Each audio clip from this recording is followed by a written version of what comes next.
Passamos a apresentar Novo Nascimento, da Igreja Evangélica Assembleia de Deus Floresta, Setor 5. Apresentação, Pastor Antônio Barreto. Com muita alegria na alma, mais uma vez nós estamos ocupando o estúdio desta emissora, a Vale TV, para comunicar convosco a palavra de Deus. Você está na sintonia do programa Novo Nascimento, o órgão que tem o objetivo de pregar o Evangelho de Cristo para todos os lugares onde as pessoas estão nos assistindo, através da internet, e também na cidade de Sapiranga, da cidade de Campo Bom, Estância Velha, Portão, Ivoti e também São Leopoldo. E também na cidade de Novo Hamburgo, onde nós estamos trabalhando ali no setor 5 da Igreja da Floresta, no bairro Guarani. E desejo a todos os irmãos, a todas as pessoas amigas que estão na sintonia deste programa, as mais ricas bênçãos do Senhor para a tua vida, para a vida da tua família. Deus tem uma palavra para o teu coração nesta tarde. Deus tem uma palavra para o teu coração nesse momento que você ligou o teu receptor. Deus tem uma palavra para ti. Nós queremos falar nesta oportunidade sobre o domínio total de Deus em todas as áreas deste mundo.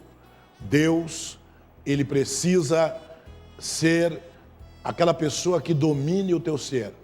Você não pode ter influências, não pode ter a ajuda de outros deuses, porque são deuses estranhos que não vão poder te ajudar quando você estiver em uma situação desfavorável na tua vida. Jesus disse, no mundo tereis aflições. No mundo tereis aflições. Ora, se Jesus disse que no mundo nós ia ter aflição, nós vamos ter aflição. Aflição de todas as maneiras. Aflição médica, aflição espiritual, aflição conjugal, enfim, várias áreas da nossa vida nós podemos ter aflição. E quando o Deus Supremo, que são três pessoas, Pai, Filho e Espírito Santo, domine a nossa vida, nós não tememos quando vêm essas aflições, porque sabemos que a vitória é certa.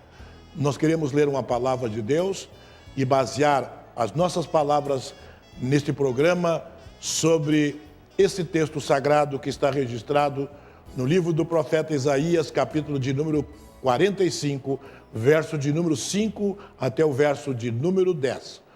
Vamos fazer leitura da palavra de Deus. Eu sou o Senhor e não há outro.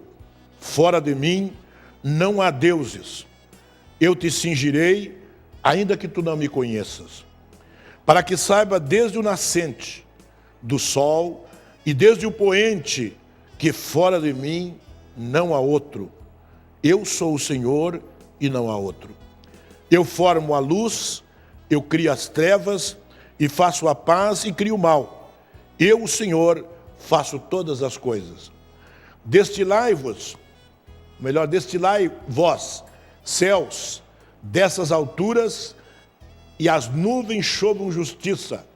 Abra-se a terra e produza-se a salvação, e a justiça frutifique juntamente. Eu, o Senhor, as criei. Ai daquele que contende com seu Criador, caco entre os cacos de barro. Porventura dirá o barro ao que formou, que fazes? Ou a tua obra não tem mãos? Ai daquele que diz ao pai, que é que geras, e a mulher, que é que te dá luz? Com esse texto sagrado, queridos e queridas, nós queremos trazer uma mensagem de Deus para o teu coração. Tem muitas pessoas que estão servindo a outros deuses. E no momento que eles passam por aflição, esses deuses que eles estão servindo, não conseguem os ajudar. Ora, isso é milenar. A Bíblia diz que quando Deus chamou Moisés para guiar o povo do Egito, onde o povo estava debaixo do jugo de Faraó, Deus disse para o povo: eu serei o vosso Deus, e vos guiarei para uma terra aonde mana leite e mel. Isto é, uma terra com delícias, com blandícias. Mas o povo resolveu, no meio da trajetória, desviar-se de Deus. Isto é, sair da égide de Deus e servir a outros deuses. A Bíblia diz que quando Moisés estava no monte recebendo as tábuas da lei, na qual, através destas tábuas, Deus ia criar, ou melhor, ia guiar o seu povo através destas tábuas, como se fosse uma constituição, era o marco de Deus, era a lei de Deus que estava guiando o povo, e o povo precisava de ser guiado, inclusive em todas as áreas da sua vida. Quando Moisés desce do monte, onde ele tinha ido receber do Senhor as tábuas da lei, o povo estava servindo a deuses. A Bíblia diz então que eles falaram com Arão, o sacerdote da época, e disseram: olha, Moisés está demorando, nós queremos servir a outros deuses, nós queremos outros deuses em que nós podemos servir. E a Bíblia diz então que Arão começa a recolher ouro para formar um Deus segundo a vontade do povo. E quando Moisés desce do monte, então o povo estava adorando um bezerro de ouro.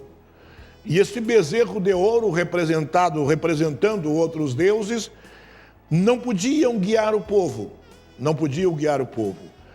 E atualmente você tem muitos deuses em que as pessoas estão se baseando. Quando nós falamos a palavra para as pessoas, muitas vezes eles dizem: não, eu tenho o meu Deus, eu tenho o meu guia, eu tenho a quem me socorrer. Isso é, estão servindo a outros deuses. Mas Deus, nesta palavra, Ele quer ter o domínio, quer ter a primazia da tua vida, da vida da tua família. Ele diz no capítulo 5, eu sou o Senhor e não há outro. Lendo a palavra de Deus, no capítulo 18 do livro de São João, o livro da igreja, quando Jesus foi levado à casa do sumo sacerdote Caifás para ser condenado, a Bíblia diz que Caifás fez uma pergunta para Cristo: quem são os teus discípulos? E qual é a tua doutrina? Capítulo 18, verso de número 19. Quem são os teus discípulos e qual é a tua doutrina? Veja que nesta pergunta, o sumo sacerdote, ele queria pegar Jesus na palavra.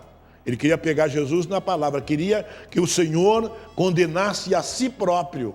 Isso é, que o Senhor produzisse provas contra ele, o que pela nossa Constituição é ilegal. Mas ali o Caifás, o sumo sacerdote da época, ele não estava preocupado em seguir paradigmas, em seguir dogmas.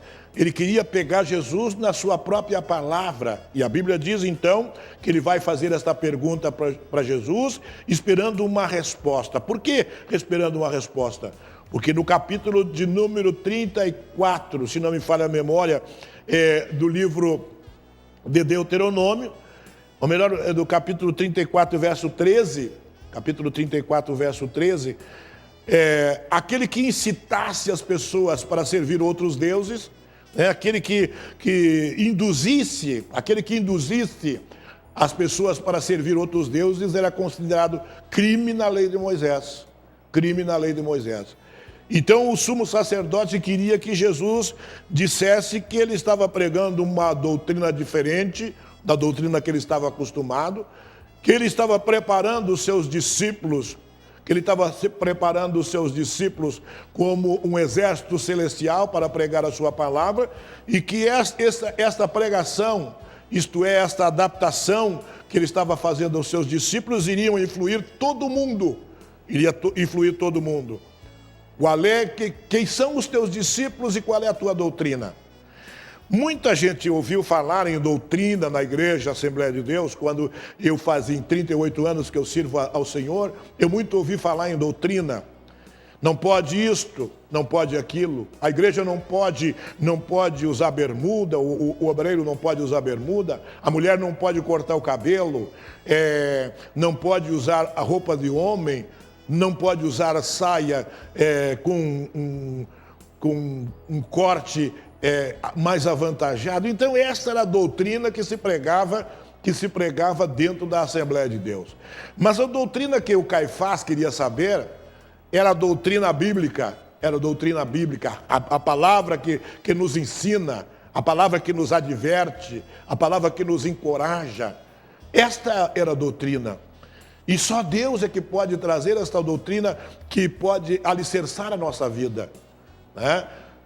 Paulo disse que se nós ouvirmos outro evangelho, disse Paulo quando falava e licionava para Timóteo, ele disse, olha, se vocês ouvirem outro evangelho, seja anátema, isto é, seja maldito esta pessoa que prega um outro evangelho, porque não existe um outro evangelho, a não ser o evangelho que está posto na palavra de Deus, o evangelho que está na Bíblia.